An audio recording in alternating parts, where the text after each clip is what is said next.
The night. When the sun stoops below the visible horizon and the moon comes to take its place. The skyscrapers shine like corporate Christmas trees, and the investment bankers do coke to keep the overlords proud.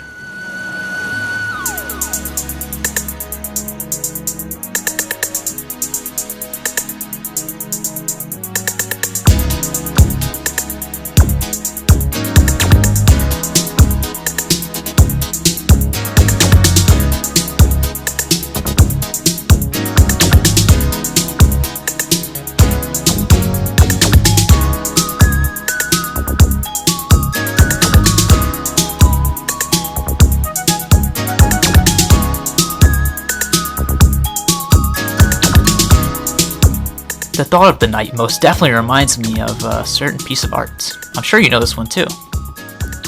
Before you say, everybody knows this goddamn painting, I say, give me a goddamn break. The Starry Night really is a hypnotizing display of Van Gogh's psyche. Psyche? The dark pillar is a tree, surrounded by Gogh's idealistic village. Ironic, since he composed this painting from his residency at the St. Paul de Massol Asylum, following his famous self-mutilation of his ear. The Starry Night was Van Gogh's only nocturne he created from the window of his asylum room. Nocturne, if I'm not mistaken, being a portrayal of the night in this painting as a vessel.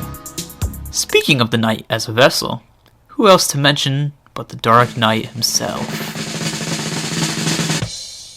Mothman. I'm sure you've heard of him. The legendary Mothman was first sighted by a pair of young couples in Point Pleasant, West Virginia. It was stated to be of human-like proportions, with glowing red eyes shining through the night. Speaking of, why do we see these types of cryptids almost exclusively at night? Mothman? The Jersey Devil? The Hopkinsville Goblins?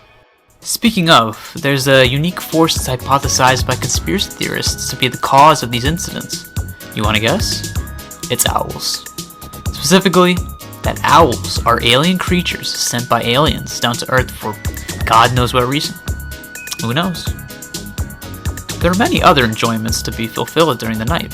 For example, taking a nice sundown stroll, seeing some interesting sights in the city,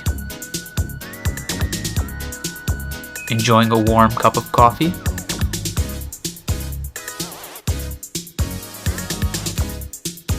or talking 80s politics with a friend.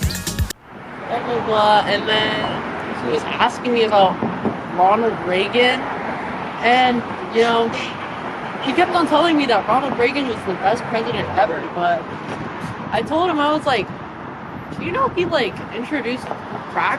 But if you're looking to stray away from the tides of capitalist routine, consider staging a violent jacquerie alongside your peers against the evil doings of the ever-expanding corporatocracy. Oh shit, wait. Oh wait, that's the wrong script, my bad. How did I even get those two mixed up? Forget what I said. Actually, remember exactly what I told you. Right, where was I? The night, to me, is a period of experiences and solace, when the routines of everyday life come to a halt, and time is finally made for the things you really want to do. Maybe it's simple. Maybe the night is only a period of atmospheric darkness. But is Curb Your Enthusiasm just a TV show? Or maybe it isn't any of that. Maybe it just reminds you of a particular, peculiar, super totally niche, post-impressionist painting.